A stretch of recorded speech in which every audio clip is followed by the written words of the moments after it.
Hey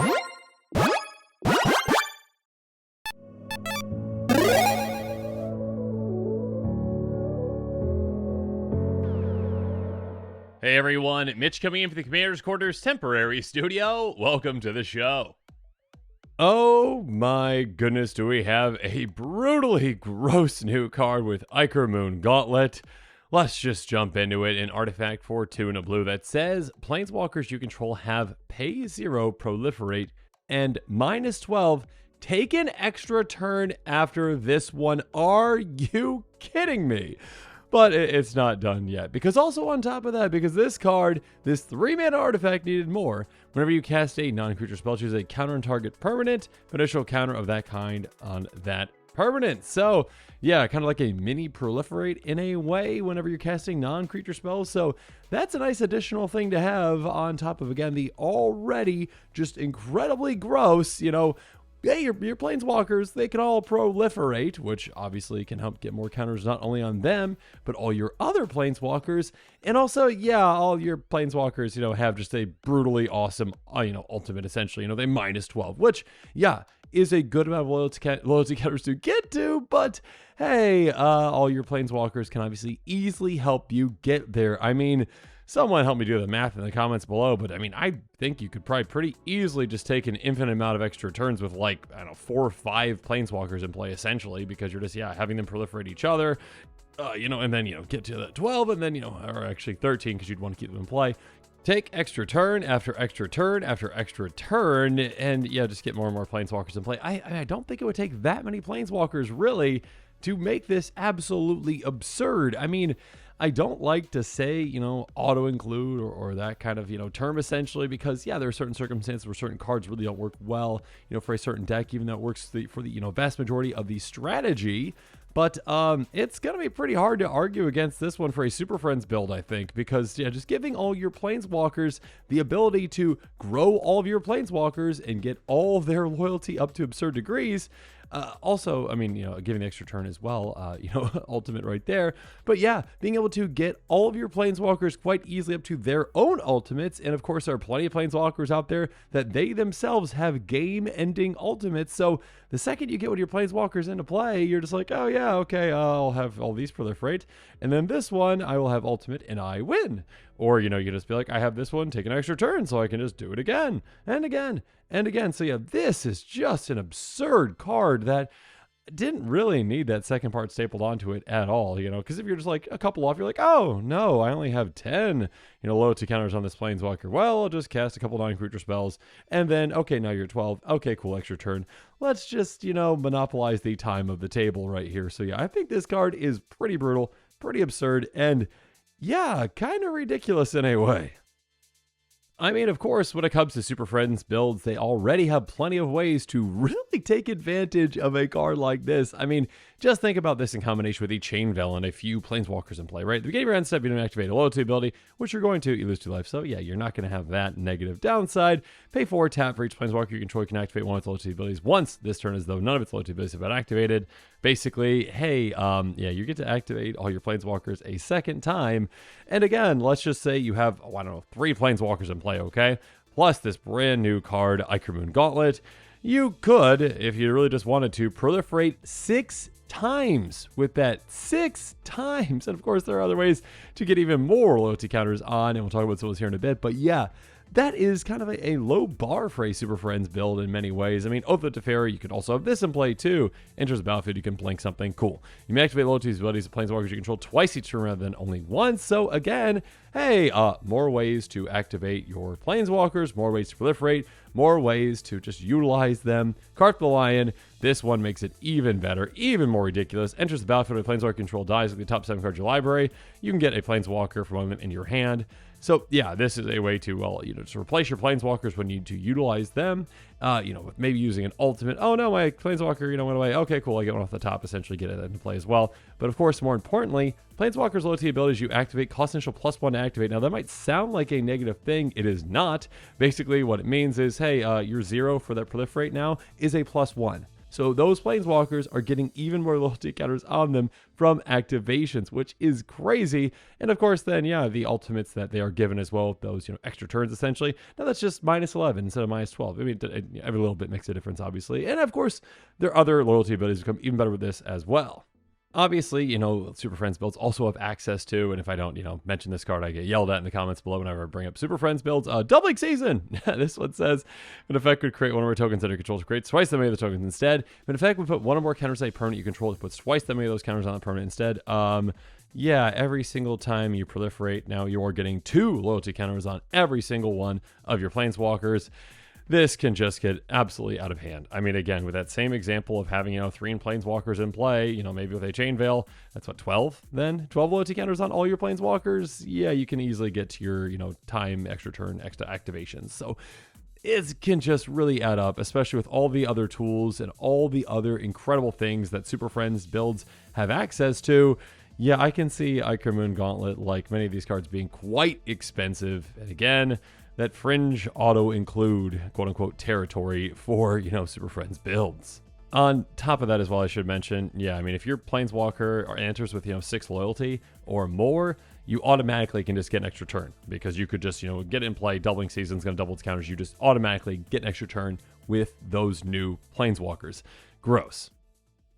Another thing to consider is that the uncommon walkers from War of the Spark, those Planeswalkers that don't actually have any, plus abilities essentially, they become a lot better when you also staple onto them a 0, which can be very beneficial and one that is, basically a positive for all of your Planeswalkers. And also, again, an ultimate that they can utilize as well, because many of these are low to the ground Planeswalkers that do have a good amount of utility and have, that static effect on them that can be very impactful, like, Saheeli or Ashiok or Narsets. But all of them, again, only have abilities that basically, go down in loyalty. Now you've got ones that go up in loyalty and an ultimate that can be game ending. Yeah, Saheeli, hey, whenever you cast a non-creature spell, get a servo. Yeah, if you're going to be utilizing, your new card, in the deck again, you get more and more benefits for casting non-creature spells, including this one, Ashiok Dream Render. It's a hamper, to your opponents. It just hampers them. The spells and abilities your opponents control don't cause their controller to search the library. Yeah, no more fetch lands. No more even evolving wilds. No more, rampant growth. Narset Power Veils. This one is brutal. And now even more brutal now in combination with Ichormoon Gauntlet. Each opponent can't draw more than 1 card each turn. So yeah, first up, it turns off all their additional card draw. And then also, yeah, if you wheel, they are just, out of hand essentially. I mean, maybe they get 1 card, but still basically out of hand. So yeah, this Ichormoon Gauntlet makes already really good Planeswalkers even better. And again, like I mentioned before, yeah, that -12 that they are given is incredible, but we already have some Planeswalkers that have some incredible ultimates as it is, game-ending ultimates, and now you can very easily get there simply by just playing your Planeswalker and then, zeroing your other Planeswalkers and saying, okay, proliferate again and again and again. Cool. Liliana Dreadhorde General, a good example of this. -9, each opponent chooses a permanent they control of each permanent type and sacrifices the rest. This does not say land. It does not, does not say non-land. So yeah, basically, hey, yeah, cool. You can keep 1 creature, 1 artifact, 1 enchantment. Oh, and by the way, just 1 land. You lose, essentially, right? And yeah, this one comes in with 6 loyalty, and it does have a +1, which would take a while to actually get up to that. But again, if you just have 3 other Planeswalkers in play, 0, 0, 0 for all of them, and then you're at the ultimate for this one, and you basically just win from there. Rescogard Queen, another one that can definitely help you win very quickly. And again, one that does take a while to get that -9, but the -9 is you get an emblem with whenever creature you control goes counter to a player, that player loses the game. You have plenty of other Planeswalkers that can make tokens, or, actually become creatures themselves, essentially. And yeah, this one you can get to very quickly, too. One that I definitely want to point out, though, is Teferi Master of Time, which is quite funny. First up, you may activate loyalty abilities of Teferi Master of Time on any player's turn anytime you cast an instant. That's gross, especially in combination with this brand new card.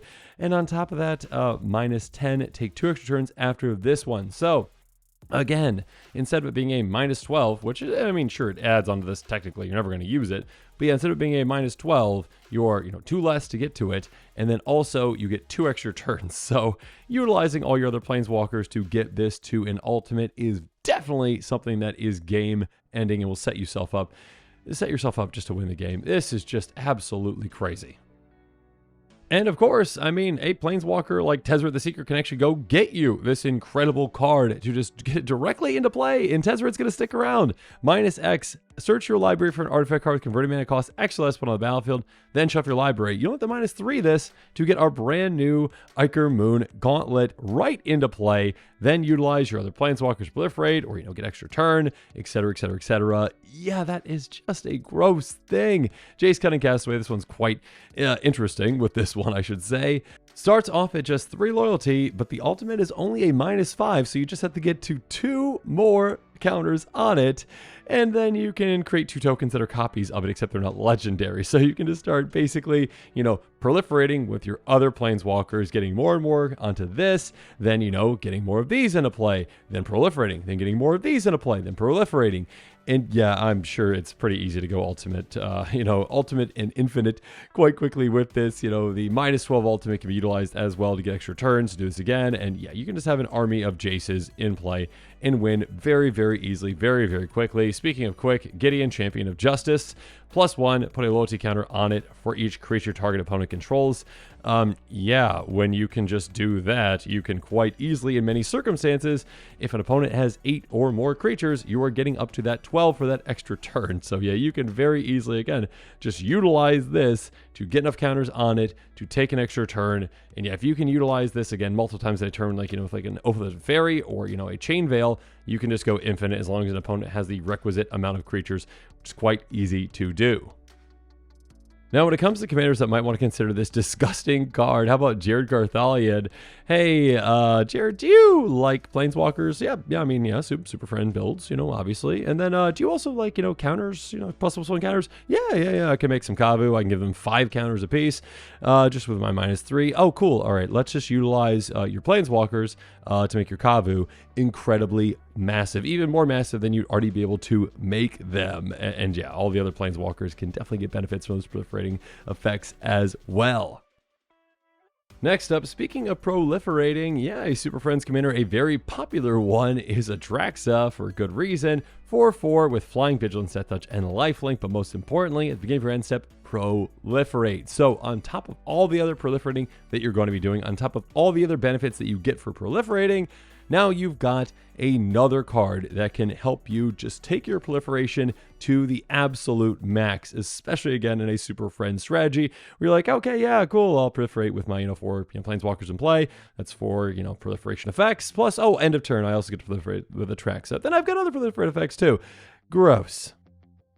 Or how about Cisse, Weatherlight Captain? Yeah, this one, and we are lucky that the brand new card, the Ichormoon Gauntlet, is not legendary, because Cisse would just be able to tutor that thing out quite easily. Cisse is going to get +1/+1 for each color among other legendary permanents you control by paying Wooburg. You basically go get a legendary permanent card with converted mana cost less than Cisse's power. Very easy to get that power to, well, I mean, for this new card, what, you'd have to get to 4, so just +2/+2. Luckily, this is not the case. That being said, with a Super Friends build, yeah, you've got plenty of planeswalkers that can help you out. I mean, literally just go, tutor for, Tezzeret the Seeker, and there you go. You now also have tutored for our brand new card that makes your planeswalkers absolutely incredible.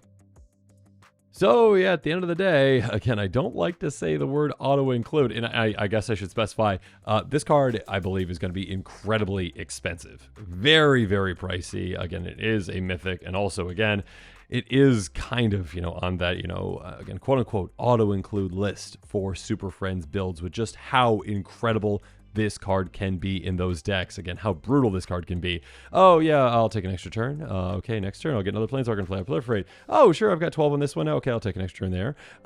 Next turn, okay, I get another planeswalker to play. Oh, by the way, when I'm casting these non-creature spells, I'm also getting, additional counters on permanents too. Whatever. Yeah, this card is incredible. This card is crazy. I definitely did not think we'd ever see a card like this. And my goodness, is this going to be just an absolute tier 1 threat when it comes into play that needs to be dealt with. But of course, yeah, there's a lot of those these days. So yeah, we shall see just the impact that this has.